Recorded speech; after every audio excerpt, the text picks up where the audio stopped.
স্বাগতম প্রেমানুভূতিতে। এখানে প্রতিটি গল্পে লুকিয়ে থাকে ভালোবাসা, অনুভূতি, সম্পর্কের টানাপোড়েন আর জীবনের না বলা কিছু কথা। যদি গল্প ভালোবাসেন তাহলে শেষ পর্যন্ত আমাদের সঙ্গেই থাকুন। চলুন শুরু করা যাক আজকের গল্প।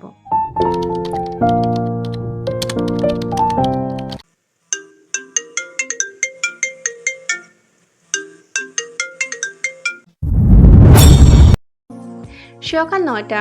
দরজা ঢাকার শব্দে ঘুম ভেঙে যায় মেঘের। বেড থেকে উঠে দরজার দিকে এগিয়ে যায় মেঘ। দরজা খুলে দেখে মাহির আর মিমি দাঁড়িয়ে আছে। মাহির মেঘকে উদ্দেশ্য করেই বলে, শোনো মেঘ, আমার কিউটি বইয়ের ইচ্ছে হয়েছে তোমার হাতে রান্না খাওয়ার। সো আজকে রান্নাটা তুমি করবা, ওকে? বউ, তুমি কি খাবা? বিবিম্বাম, মোমোচিন আর চাউমিন। মিমির মুখে এমন কথা শুনে মাহির মেঘকে উদ্দেশ্য করে বলে, শুনলে তো আমার বউ কি বললো? ওইগুলো তাড়াতাড়ি রান্না করে ফেলো, কেমন? এগুলো কি খাবারের মধ্যে পড়ে? মেঘের মুখে এমন কথা শুনে মিমি বলে, তোমার কি মনে হয় এগুলো খাবার নয়? এগুলো কোরিয়ান খাবার। তোমাকে বলে তো লাভ নেই, বিকজ তুমি তো গরিব। এগুলো খাবার তো দূরের কথা, কখনো নামও শোনোনি। মিমির কথা শেষ হতেই মাহির বলে, বেবি, বাদ দাও তো। তুমি কাকে কি বলছো? শুধু শুধু কথা বলে নিজের এনার্জি নষ্ট করছো। বেবি, আমাকে কোলে নাও, দাঁড়িয়ে থাকতে পারছি না। এই গরিব মেয়েটার সাথে কথা বলে এনার্জি নষ্ট করে ফেলেছি। Okay baby. কথাটা বলে মাহির মিমকে করে তুলে নেয়। তারপর মেঘকে উদ্দেশ্য করে বলল, আমার বউয়ের বলা খাবারগুলো রান্না করে ফেলো, কেমন? আমি ভালো রান্না করতে পারি না। তাছাড়া আপনার বউ যে খাবারের নাম বলছে সেই খাবারের নাম কখনো শুনিনি। সেই খাবার রান্না করব কি করে? ইউটিউব আছে না? ইউটিউব দেখে যা পারো, যেমন পারো তেমন রান্না করো, ওকে? মেঘ হ্যাঁ বোধক মাথায় নাড়ায়। মাহির মিমিকে নিয়ে নিজের রুমে চলে যায়। মেঘ দরজা বন্ধ করে ফ্রেশ হতে চলে যায়। মিনিট ৫-১ মধ্যে ফ্রেশ হয়ে বের হয়ে আসে। নিচে গিয়ে দেখে মাহিরের মা রচিনা রান্না করছে। মেঘ রান্নাঘরের দিকে এগিয়ে যায়। আন্টি কেমন আছেন? ভালো। আমি কেমন আছি জিজ্ঞাসা করলেন না যে? তোমাকে আর কি জিজ্ঞাসা করব? তুমি তো ভালোই আছো। রচিনার কথাটা মেঘের খারাপ লাগে। তারপরও নিজেকে সামনে নিয়ে বলে, আন্টি, মাহির স্যার বলছে ওনার বউয়ের জন্য আজকের রান্নাটা আমাকে করতে।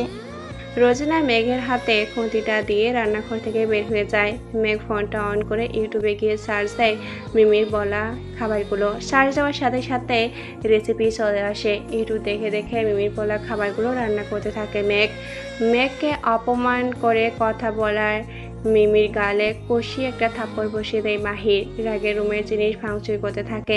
মাহিরের এমন পাগলামি গালে হাত দিয়ে রুমের এক কোণায় দাঁড়িয়ে দেখছে মিমি। রুমের জিনিসপত্র ভাঙচুর করা শেষ হয়ে গেলে বেডের উপর বসে পড়ে। রাগে গজগজ করছে মাহির। ইচ্ছে করছে মিমিকে শেষ করে দিতে। বেড থেকে উঠে মিমির দিকে এগিয়ে গিয়ে মিমিকে দেওয়ালের সাথে চেপে ধরে মাহির। রক্তিম চোখে মিমির দিকে তাকিয়ে বলে, তোমার সাহস কি করে হয় আমার প্রাণ ভোমরাকে এইভাবে অপমান করে কথা বলার? মিমি কাঁপা কাঁপা গলায় বলে, আই এম রিয়েলি সরি মাহির, আমি মজা করে কথাটা বলেছি। নেক্সট টাইম মজা করেও এমন কথা বলবা না, ওকে? মিমি হেবোধক মাথা নাড়ায়। মাহির মিমিকে ছেড়ে দিয়ে রুম থেকে বের হয়ে যায়। মিমি স্বস্তির নিঃশ্বাস নেয়। দুপুর 2টা, সবাই খেতে বসেছে। মেঘ সবাইকে খাবার বেড়ে দিচ্ছে। রচিন আর মাহিরকে দিয়েছে ভাত আর মিমিকে দিয়েছে বিবম্বাপ, মোমো, চিন আর ইউমোচিন। সবাই খাবার শুরু করে। মিমি খাবার মুখে নিয়েই মাহিরের দিকে তাকায়। মাহির চোখ দিয়ে ইশারা করে মিমিকে কিছু বলার স্বাধীনতা দেয়। মিমি মুখ থেকে খাবারটা বের করে বলে, এটা কি খাবার রান্না করেছো? এটা খাবারের মধ্যে পড়ে? কেন, ভালো হয়নি? দেখছো যে মুখে নেওয়া যাচ্ছে না, তারপরও কেমন জিজ্ঞেস করছো খাবার ভালো হয়েছে কিনা? খাবারের নাম যেমন টেস্টও তেমনই হবে, তাই না? বেশি কথা বলো তুমি। একটু একটু। আমাকে ভাত দাও। কেন, আপনার কোরিয়ার খাবার খাবেন না? খাবার মতো হলে অবশ্যই খেতাম। এটা বলে মিমি মাহিরের হাত জড়িয়ে ধরে। বেবি, আমাকে ভাত দিতে বলো। মাহির মেঘকে উদ্দেশ্য করে বলে। মেঘ আমার কিউটি বউকে ভাত দাও। মাহিরের কথা মতো মেঘ ভাত বেড়ে ভাতের প্লেট মিমির দিকে এগিয়ে দেয়। মিমি ভাতের প্লেট নিয়ে মাহিরের হাত জড়িয়ে ধরে বলল, বেবি, আমাকে খাইয়ে দিবা প্লিজ? অবশ্যই বউ, আমার বউ আমার হাতে খেতে চেয়েছে, সেহেতু আমি অবশ্যই আমার বউকে খাইয়ে দিব। মাহির এক পলক মেঘের দিকে তাকিয়ে বলে। এই কথা বলে মাহির চামচ দিয়ে ভাত মেখে মিমিকে খাইয়ে দিতে থাকে। মিমি খাওয়া শেষ হয়ে গেলে মিমি রুমে চলে যায়। মাহি নিজের খাওয়াটা শেষ করে মাহিরও রুমে চলে যায়। মেঘ সব কিছু গুছিয়ে রেখে রুমের দিকে পা বাড়াতে দেখে মাহির পকেটে হাত দিয়ে দাঁড়িয়ে আছে। মাহিরকে দেখেও না দেখার ভান করে মেঘ চলে যাওয়ার জন্য পা বাড়াতেই মাহির মেঘের হাত ধরে মেঘকে কাছে টেনে নেয়। না খেয়ে চলে যাচ্ছ যে? আমার ক্ষুধা নেই। চেহারা দেখে তো মনে হচ্ছে সকাল থেকে কিছু খাওনি। কে বলেছে খাইনি? আমি খেয়েছি। মিথ্যা বলছো কেন? আমি মোটেও মিথ্যা বলছি না। মাহির মুচকি হেসে মেঘকে ছেড়ে দেয়। রাগ আমার উপর করলে করতে পারো, তবে খাবারের উপর করো না। খাবারের উপর রাগ করলে পেট কষ্ট পাবে। আমি কারোর ওপর রাগ করিনি। তা তো ফেস দেখে বোঝাই যাচ্ছে। আপনি ফেস দেখে সব বুঝতে পারেন, তাই না মাহির স্যার? হুম। তাহলে মনের কথা বুঝেন না কেন? মেঘের এমন কথা শুনে মাহির অবাক দৃষ্টিতে মেঘের দিকে তাকায়। মেঘের এমন কথায় মাহিরের মুখের হাসি ফুটে ওঠে। মেঘকে কিছু বলতে যাবে তার আগেই মিমি এসে মাহিরকে জড়িয়ে ধরে বলল, বেবি, তুমি জানো না যে তোমার বুকে মাথা না রেখে শুলে আমার ভালো লাগে না? হুম। তাহলে রুম থেকে চলে আসলে কেন?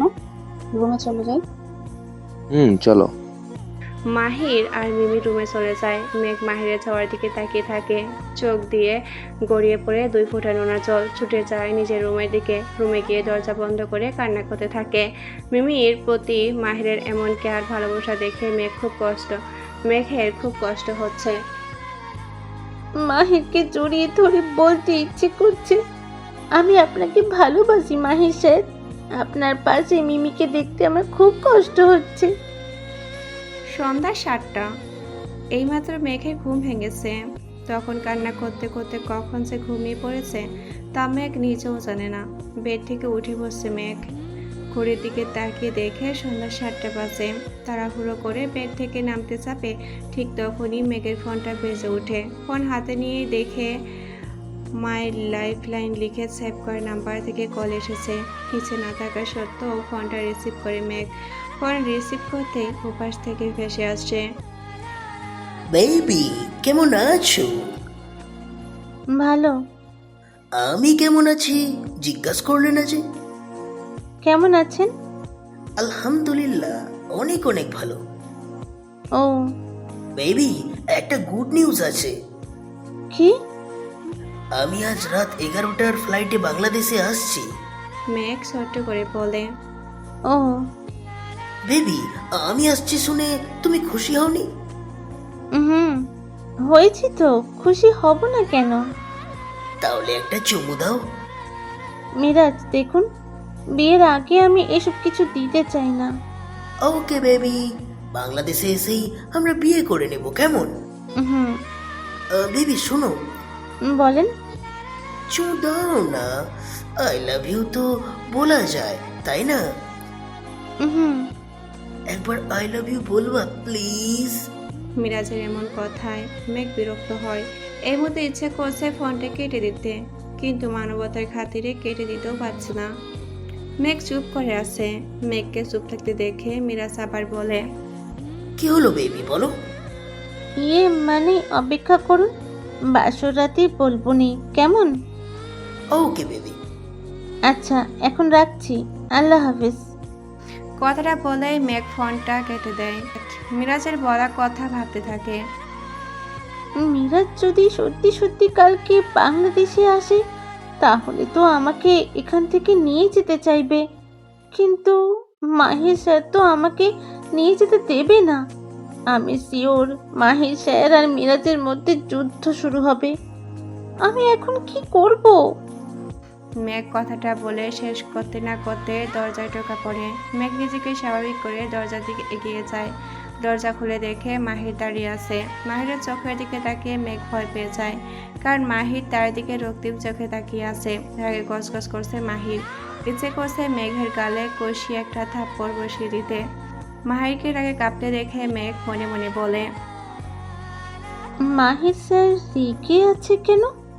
মিরাজের সাথে বলা সব কথা শুনে ফেলেনি তো?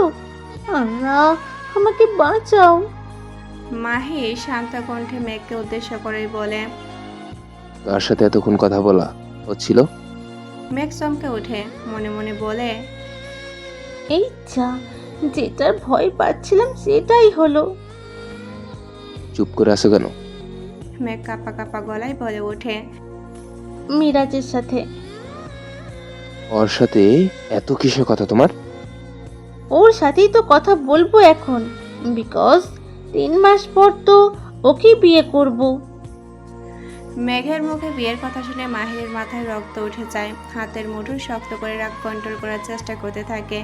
মাহিরের এই অবস্থা দেখে মেঘ হালকা মুচকি হাসে, বলে, মাহির স্যার কিছু বলবেন? কিছু বলার থাকলে তাড়াতাড়ি বলেন। মিরাজ আমার সাথে কথা বলার জন্য অপেক্ষা করছে। মেঘের মুখে এমন কথা শুনে মাহির আর নিজের রাগকে কন্ট্রোল করতে পারে না। সজোরে খুশি মারে দেয়ালে, হাত ফেটে রক্ত বের হয়ে যায়। সেই দিকে মাহিরের কোনো খবরই নাই। মেঘের দিকে এক পলক তাকিয়ে চলে যায় মাহির।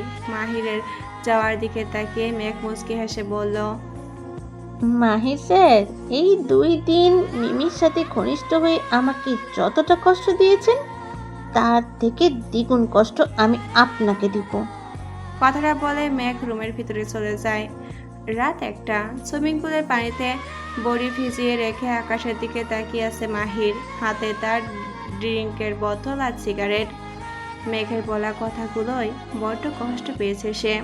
কথাগুলো মনে পড়তেই ঢক ঢক করে অ্যালকোহল পান করতে থাকে।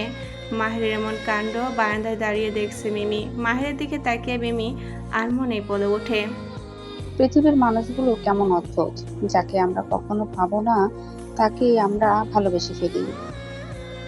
চোখ তাকেই পছন্দ করে যে কপালে থাকে না।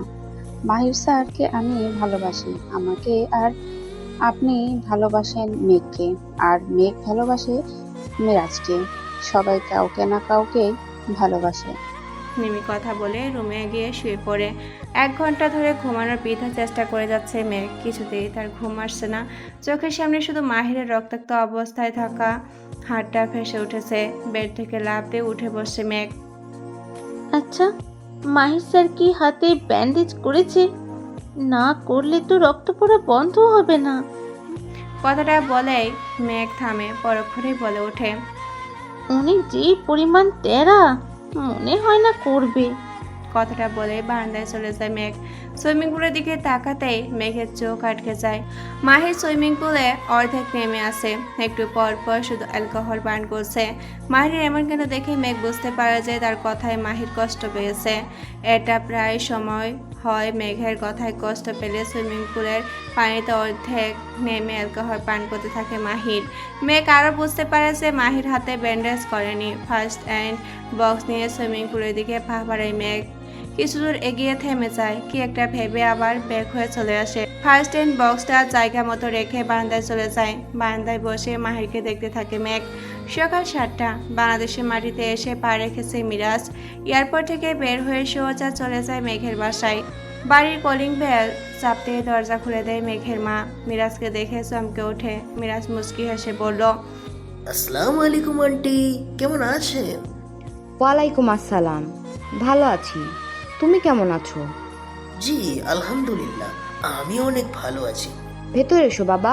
মিরাজ বাড়ির ভিতরে গিয়ে সোফায় বসে বাড়ির চারপাশে চোখ বুলিয়ে নিয়ে বলল, আন্টি, মেঘ কোথায়? ওকে তো দেখতে পাচ্ছি না যে। ও ওর শ্বশুর বাড়িতে। মানে ওর না ডিভোর্স হয়ে গেছে? মাহির না ওকে ডিভোর্স দিয়ে দ্বিতীয় বিয়ে করেছে? হ্যাঁ, তাহলে মেঘ মাহিরের বাসায় কেন? ডিভোর্স কার্যকর হবে 3 মাস পর। এই 3 মাস মেঘ মাহিরের সাথেই মাহিরের বাসায় থাকবে। মেঘের মায়ের মুখে এমন কথা শুনে মিরাজ আর এক মুহূর্ত না দাঁড়িয়ে বাড়ি থেকে বের হয়ে যায়। গাড়ি ধরে রওনা দেয় মাহিরের বাড়ির উদ্দেশ্যে। গল্প শেষ নয়, শুধু আজকের মতো থামলো। পরের পর্বে আবার দেখা হবে। সঙ্গে থাকুন প্রেমানুভূতির।